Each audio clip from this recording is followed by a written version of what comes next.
Tovino Thomas நடித்த அன்வேஷிப்பின் கண்டதும் மூவியை டார்வின் குரைகோஸ் டைரக்ட் பண்ணியிருக்காரு. இது ஒரு investigation crime thriller movie. Hero Tovino Thomas எஸ்ஐயாக இருக்காரு. திறமை இருந்தும் கேஸ் எதுலேயும் டைரெக்டாக இன்வால்வ் ஆகி டெசிஷன் எடுக்க முடியலை. சீனியர் ஆஃபீஸர் எதுலேயும் இன்வால்வ் ஆக விடுறதில்ல. இவங்க ஏரியாவில் ஒரு கொலை நடக்குது. அந்த கேஸை ஒரு இன்வெஸ்டிகேட் பண்ண ஸ்டார்ட் பண்ணுறாரு. கிடைக்கிற லீட்ஸ் அண்ட் க்ளூஸ்லாம் வச்சு ஒரு பெரிய ஆள் மேலே சந்தேகப்படுறாரு. சீனியர் ஆஃபீஸர் சம்மந்தம் இல்லாத யார் மேலேயோ கேஸை போட்டு கேஸை க்ளோஸ் பண்ணுறாங்க. இந்த கேஸை சீக்ரெட்டாக இன்வெஸ்டிகேட் பண்ணி அந்த மர்டரர் யார் அப்படின்றத கண்டுபிடிக்கிறாரு. டைரெக்டாக டிஎஸ்பி கிட்ட இந்த கேஸை பற்றின டீட்டெயில்ஸ் எல்லாத்தையும் கொடுத்து அந்த மர்டரர் யார் அப்படின்றதையும் சொல்கிறாரு.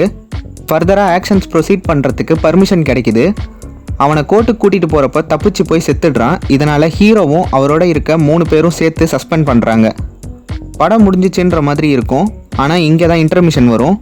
செகண்ட் ஹாஃபில் இவங்களுக்கு ஒரு சீக்ரெட் மிஷன் கொடுக்குறாங்க. 6 வருஷத்துக்கு முன்னாடி நடந்த ஒரு கொலை கேஸை யாராலையும் சால்வ் பண்ண முடியாமல் இருக்குது. இதை சால்வ் பண்ணிட்டா போலீஸ் டிபார்ட்மெண்ட்டில் ஒரு நல்ல பேர் கிடைக்கும், வேலையும் திரும்ப கிடைக்க வாய்ப்பு இருக்குது. அப்படி ஒருவேளை இவங்களால் இந்த கேஸை சால்வ் பண்ண முடியலனாலும் ஃபார்மாலிட்டிக்கு ஒரு ஃபீல்ட் ரிப்போர்ட் மட்டும் கொடுத்தா போதும் அப்படின்னு அந்த டிஎஸ்பி சொல்கிறாரு. அந்த கொலையை யார் பண்ணாங்க, இந்த கேஸை எப்படி சால்வ் பண்ணாங்கன்றது தான் மீதி ஸ்டோரி. சூப்பரான க்ரைம் இன்வெஸ்டிகேஷன் மூவி. இன்வெஸ்டிகேஷன் சீன்லாம் சூப்பராக இருக்கும். த்ரில்லராக நல்லாவே என்கேஜ் பண்ணிடுச்சு. படம் ஃபுல்லாகவே ஸ்க்ரீன் பிளே வேறு லெவலில் இருந்தது.